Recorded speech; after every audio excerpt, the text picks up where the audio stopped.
Bonjour à toutes et à tous. Pour la suite de la boîte GB1.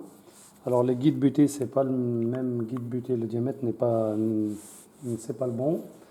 Donc moi j'ai un autre carter de boîte qui a déjà été préparé déjà bien avant. Donc pour ceux qui veulent changer le guide buté ici, c'est très simple. En fait, il faut mettre un tube. Et il faut mettre un tube comme ceci sous la boîte, en fait, en contre-appui. Donc il faut bien vérifier que le tube passe. Alors le tube que j'ai pris, c'est peut-être pas forcément le bon, mais j'en ai plusieurs de diamètre. Mais il faut faire en sorte que le tube guide buté rentre, il passe à travers. Donc il faut le mettre sous le carter de boîte. Quand vous allez le passer à la presse, il faut que le guide buté passe à travers dedans. Donc il faut toujours mettre un contre-appui pour pouvoir enlever les roulements ou remettre les roulements sur les boîtes de vitesse. Ça évite de défoncer le carter. Donc dans mon cas, moi, je ne peux pas le changer sur celui-ci parce que ce n'est pas le bon diamètre.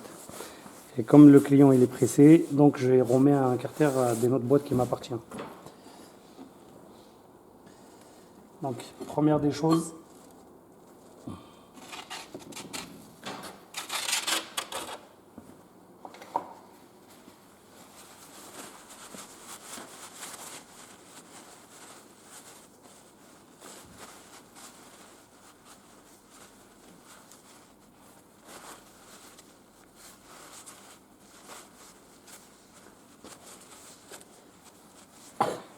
il faut toujours commencer par mettre les mains en premier. Il ne faut surtout pas l'oublier.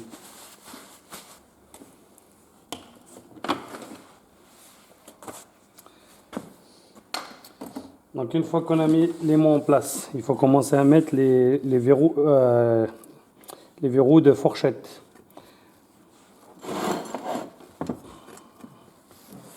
Attends, c'est peut-être un peu trop haut parce que je l'ai calé. Voilà, pour qu'il reste un peu plus stable.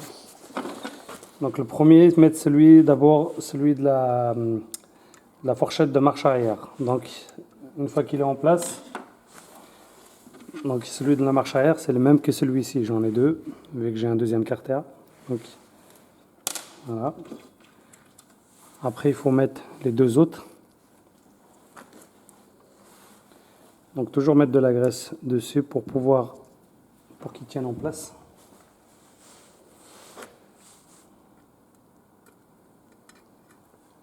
Voilà. Alors, quand on utilise un aimant, l'autre il a tendance à sortir avec. Après, il faut faire juste attention à ne pas.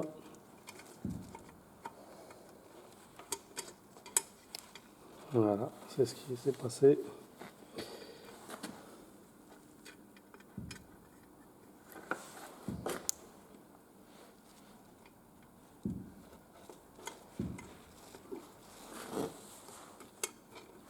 Voilà. Donc là, les deux ils sont en place. Étape suivante. On met de la graisse sur la fourchette de première. Alors ce montage-là, c'est pour les boîtes GB et boîtes GC5. C'est exactement le même montage. La seule différence, c'est les roulements. Sur la GB, c'est les roulements droits. Et sur la GC5, c'est des roulements coniques.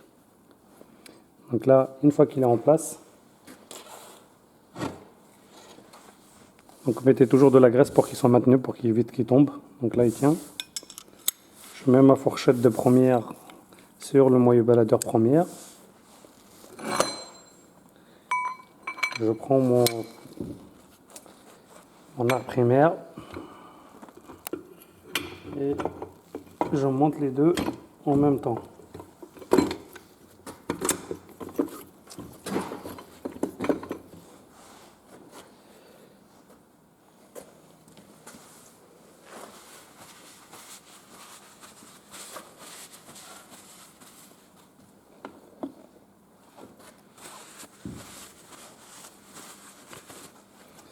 Donc là, mon pignon, l'arc primaire, il n'est pas descendu totalement à fond. C'est pas très grave, parce qu'il faut que je remets ma marche arrière. Donc là,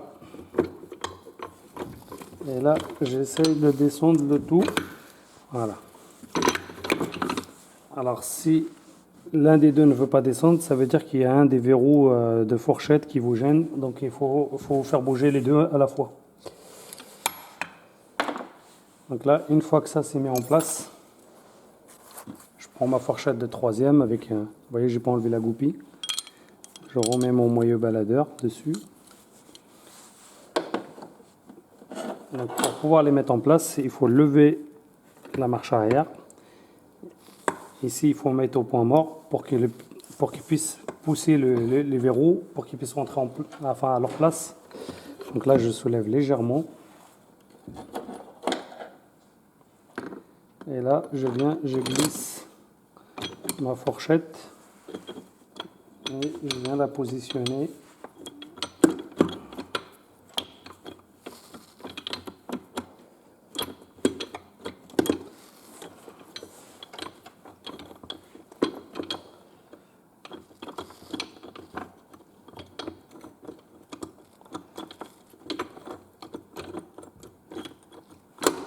Voilà. Une fois qu'elle est positionnée en place, je descends, j'enclenche ma troisième vitesse. Donc là, elle est enclenchée, vous voyez, elle est verrouillée, elle ne descend plus. Une fois que j'enclenche ma troisième vitesse, je prends les 3 ressorts comme ça et les 3 rouleaux. Ils sont pas identiques c'est pas les mêmes que ceux de verrouillage de fourchette. Ils sont pas pareils. Là, ils sont plus gros. Donc je viens, je les positionne. Je tiens mon ressort, je viens positionner mon rouleau dessus, j'appuie et ça descend.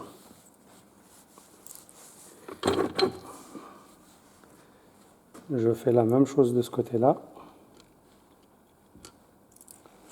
Voilà. Je tourne. Je reviens, je fais la même chose de ce côté-là. Une fois que c'est en place, je remets mon synchro.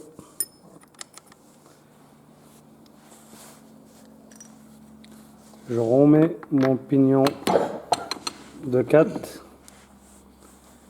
Je remets ma bague. Elle a un sens. Vous voyez? Là, elle a un sens, la bague. Il ne faut pas la mettre de ce côté-là, hein, parce que là, il va y avoir un problème.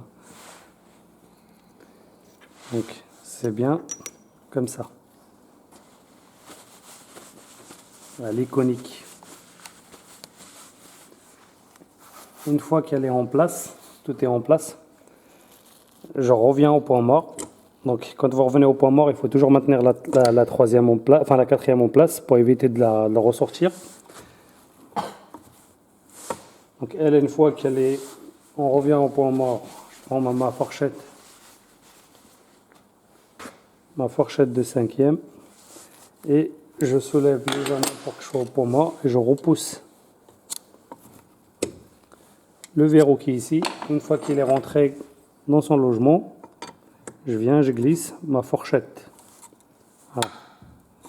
Vous allez voir que la fourchette, elle tombe toute seule, c'est normal. Hein. Voilà. Il suffit juste d'appuyer sur les autres. Une fois que c'est au contact, elle ne descend pas. Donc une fois qu'ils sont alignés, donc cette boîte-là, elle se ferme au point mort. Donc il faut que ce soit les fourchettes, il faut qu'elles soient alignées. Ce n'est pas pareil que les GR5, toute la famille GH3, GR5 et tout ça, c'est pas pareil. Donc là, la GB, GC5, elle se ferme toute au point mort. Donc une fois qu'elle est au point mort, donc moi j'avais retiré le planétaire, enfin le, ouais. Ah, je me rappelle même plus. Voilà, oui, il s'enclenche à fond. Il y a une cale à l'intérieur et le circuit de maintien.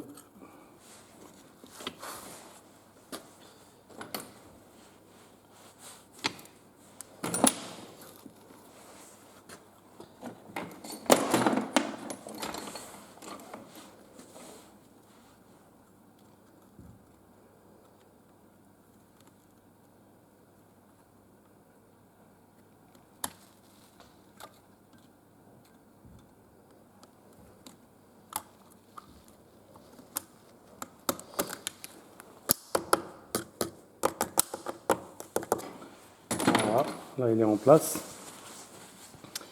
Une fois que ça c'est préparé, donc je mets ça de côté.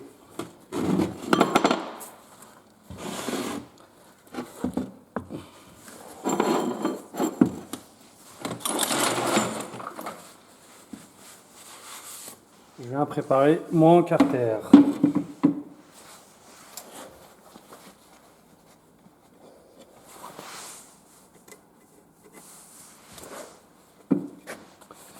Donc mon carter,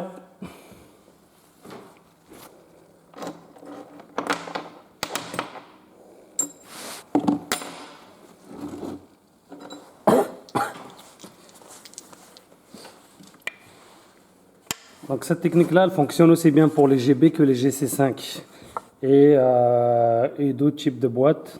Donc je vais vous montrer une combine que moi j'utilise pour faire ce genre de boîte. Donc vous vous rappelez au début quand je l'ai démonté, on avait dit qu'il y avait 3 ressorts avec 3 billes. Donc vous prenez 2 goujons de roue Renault. Il ne faudra pas oublier de les mettre après à leur place.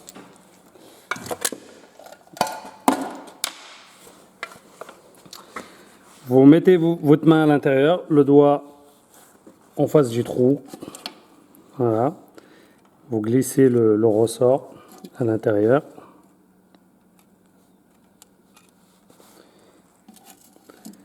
La bille dedans à sa place.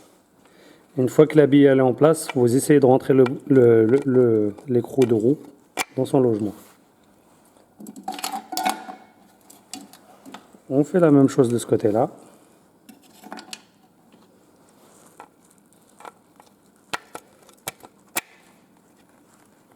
Là, mes 2 billes à son place.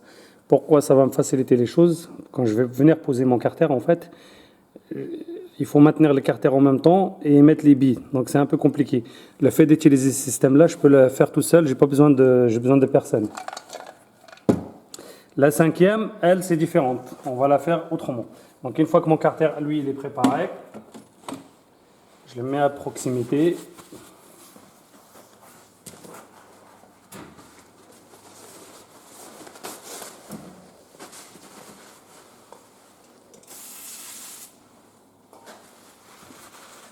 Alors, toujours un petit coup de dégraissage, nettoyant frein.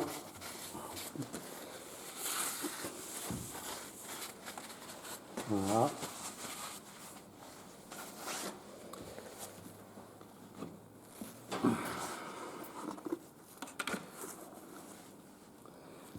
Alors, toujours un petit coup d'huile pour faciliter le montage. Alors c'est de l'huile de boîte épaisse que j'utilise des fois pour le montage. Voilà.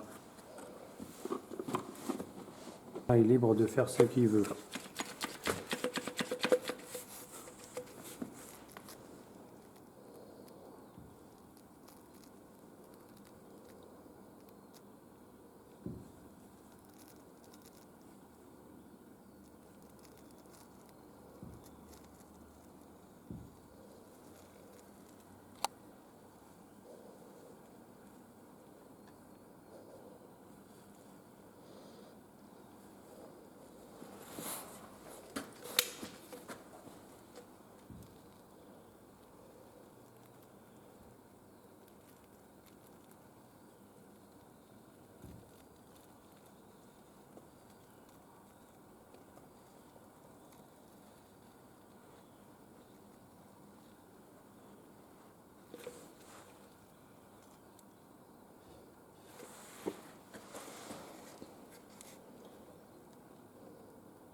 Donc on prend une bille et un ressort. Donc j'ai bien dit les 4 billes, elles sont identiques. Les ressorts aussi. Donc là je prends une bille et un ressort. Je prends mon carter de boîte. Je tire ma commande à fond. Et je viens Je le positionne par-dessus la fourchette de cinquième. Elle est plus haute que les autres, c'est normal. Allez.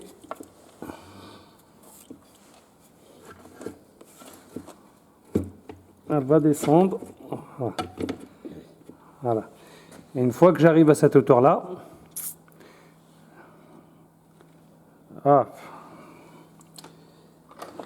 et là, je suis en train de faire une connerie. Je mets mon ressort et je mets ma bille. Et j'appuie. Il ne faut pas qu'elle s'échappe. Si elle s'échappe, c'est pas bon. Donc, une fois que je suis dans cette position-là, là maintenant, il faut que j'appuie d'un coup sec pour descendre l'écartère. Voilà. Voilà.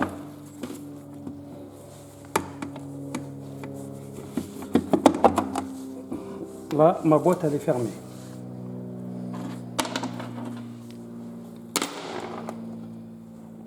Une fois que la boîte, elle est fermée, avant de la retourner, je mets 2 vis.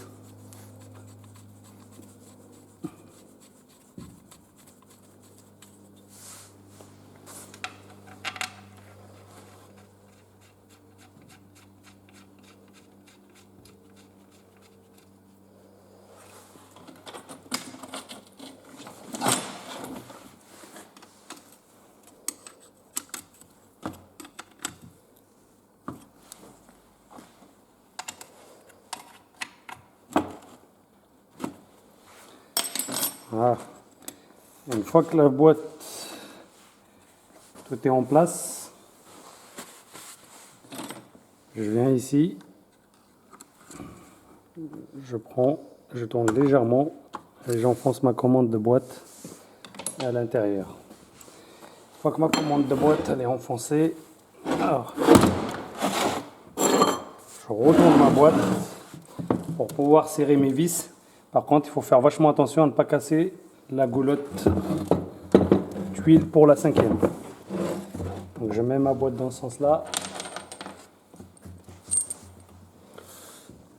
Je viens, je mets toutes les vis.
Le couple de serrage est de 20 Nm.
Donc, une fois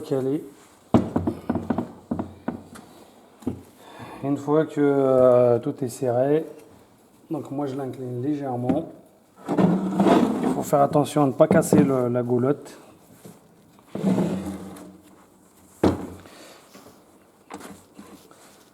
Alors, normalement la marche arrière elle doit sortir.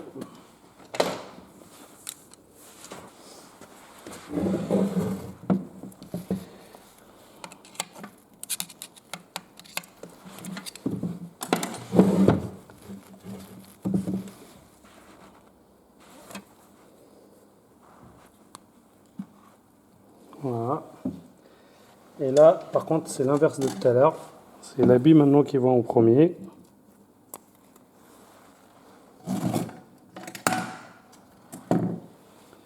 Je mets le ressort.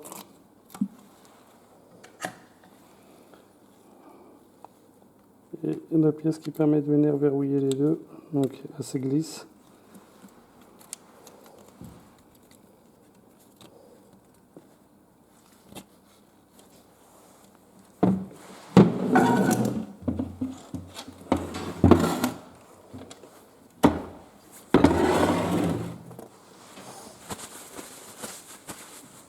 Donc la commande, elle doit venir, elle part et revient. Donc là c'est bon.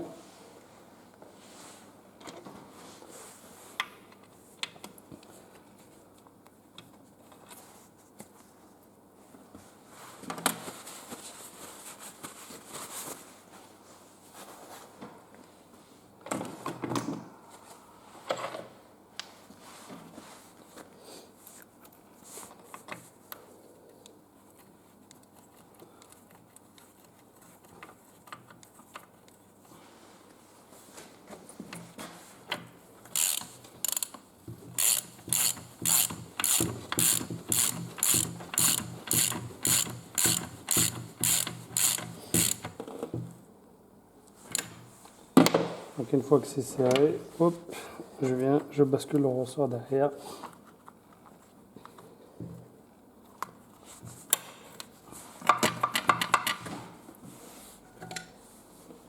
Contacteur marche arrière.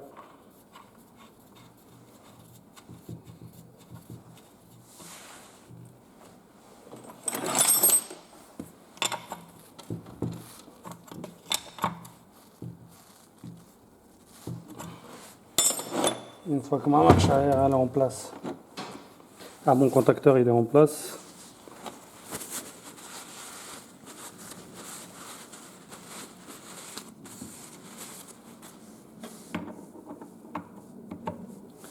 je mets mon pignon fixe 5e en place.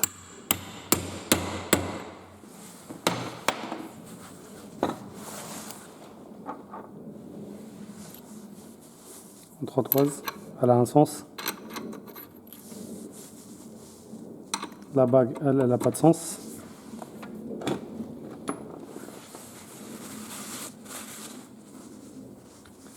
Pignon 5e fou. Voilà.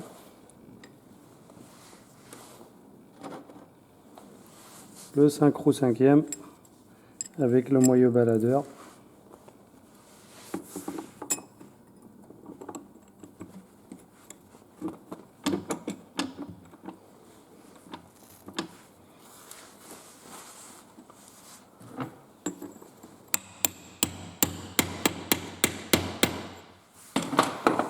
Voilà, il faut que ça soit libre. Moyeu baladeur cinquième, enfin le baladeur de cinquième.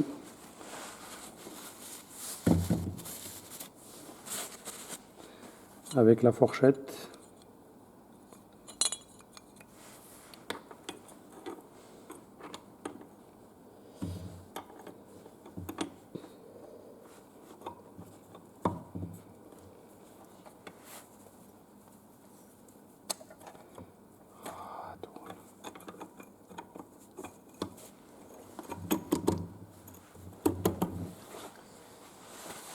Donc s'il ne veut pas rentrer, parfois c'est le ressort qui gêne.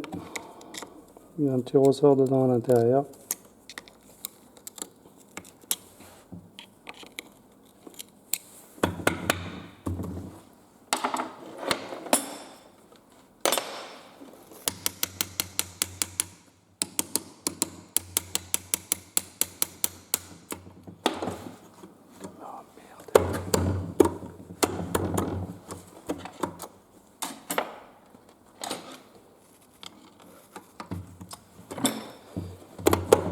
La fourchette, elle ne veut pas rentrer.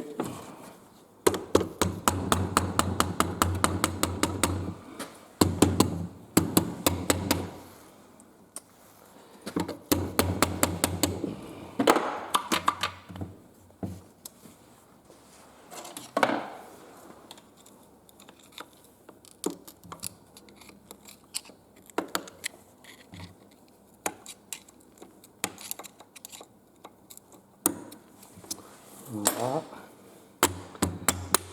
Voilà. Là, elle est en place. Et donc, une fois qu'elle est en place, moi je mets un petit tournevis pour centrer. Je le lève. Voilà. Là, ma boîte, elle est au point mort.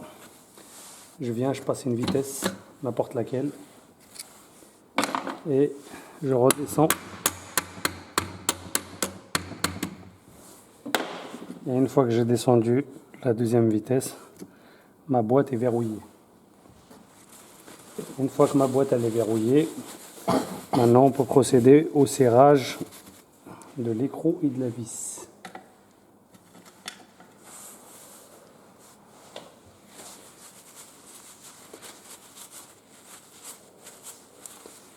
Alors pour la Lukchit qui vient ici, c'est de la Lukchit, c'est de la verte, c'est de la forte. Alors moi j'ai quelqu'un déjà, un abonné qui m'a demandé quel genre de Lukchit que j'utilise. Alors moi j'utilise pas forcément la marque Lukchit, donc j'ai pas de numéro à vous conseiller particulier, mais c'est de la Lukchit, enfin c'est de la colle très forte, enfin c'est de la Lukchit forte. Donc vous utilisez le modèle que vous voulez. Voilà. Donc ça sert à bloquer tant qu'elle bloque la vis et l'écrou, le reste ça va. Voilà, moi j'utilise ce modèle-là, hein, c'est l'Ikemuli. Donc après c'est au choix.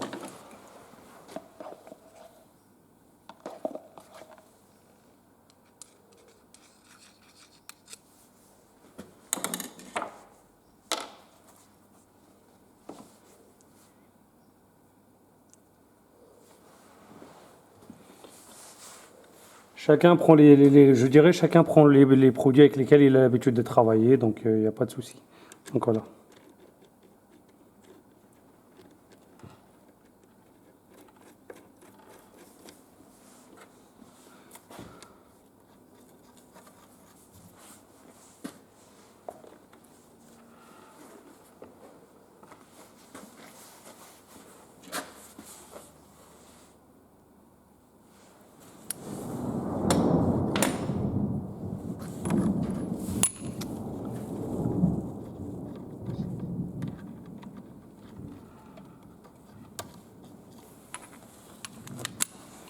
L'huile de 27.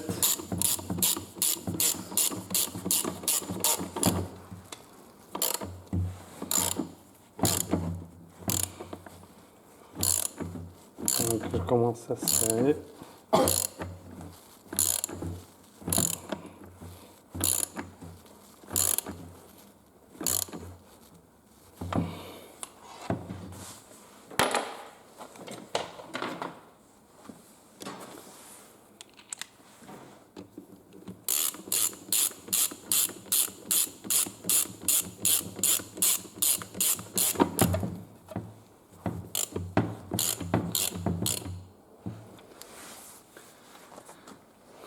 70, 140.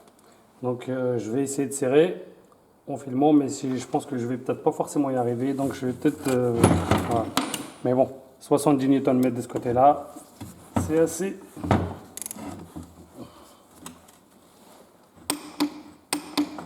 Bon, ça c'est bon. 140 de l'autre, ça va être un peu plus compliqué.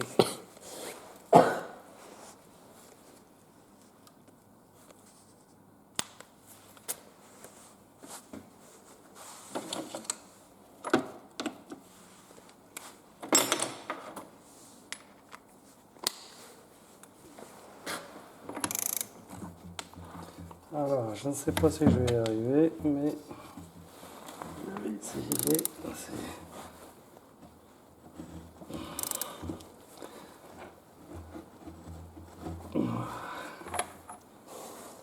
C'est compliqué. Il vaut mieux être à deux parce que c'est vraiment pas évident ou avoir un système qui permet de fixer la boîte.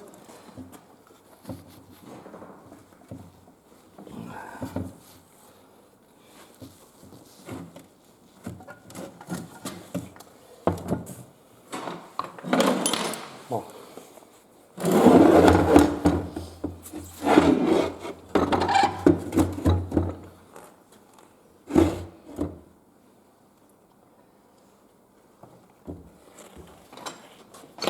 On n'arrive pas comme ça. On va essayer autrement. Voilà. Et peut-être comme ça, je vais arriver un peu mieux. Voilà, j'ai réussi.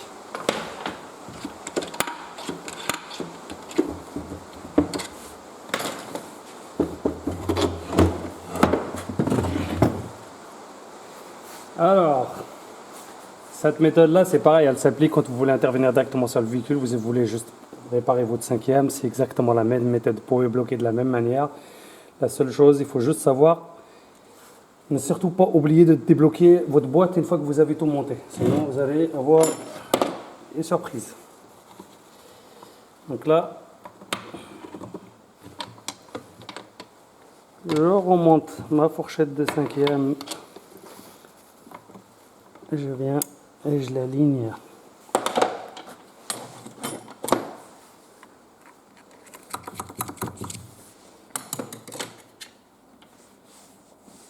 L'autre vitesse, il y a toujours la troisième qui est enclenchée, mais c'est pas très grave.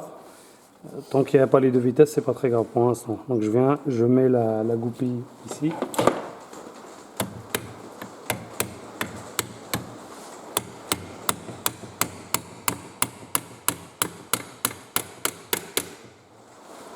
Une fois que la goupille elle est en place, je reviens au point mort, ou je peux le faire avant, c'est pas très grave. Après j'ai plus qu'à vérifier, voir si toutes les vitesses elles passent. Donc là, la 3 et la 4. Donc, comme je vous ai expliqué, quand on est au point mort, on est toujours en face de la 3 et la 4, quel que soit le modèle. Voilà. La première, la deuxième, la cinquième.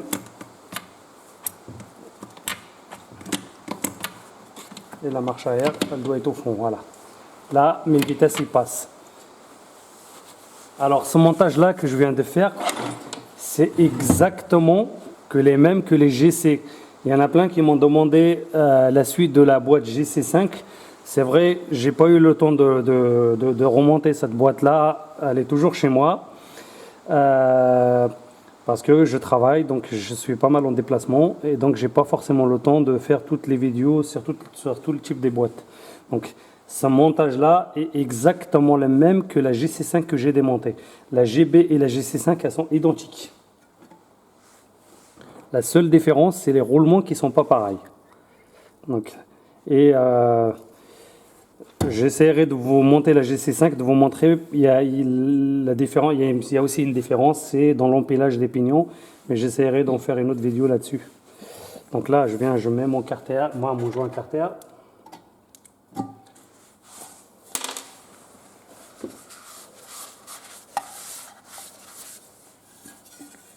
Je mets mon couvercle de cinquième en place.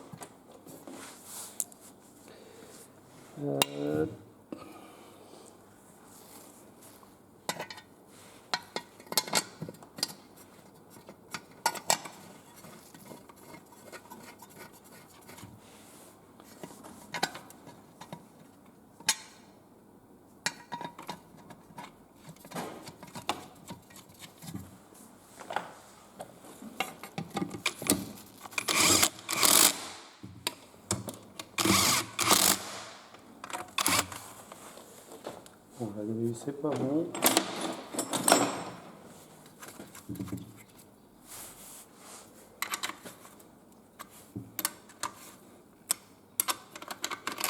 Le couple, c'est 21 Nm. Bon, après, vous les serrez à la main, vous serrez à la main, vous voulez le faire à la clé dynamométrique, vous le faites à la clé dynamométrique. Chacun est libre de faire ce qu'il veut.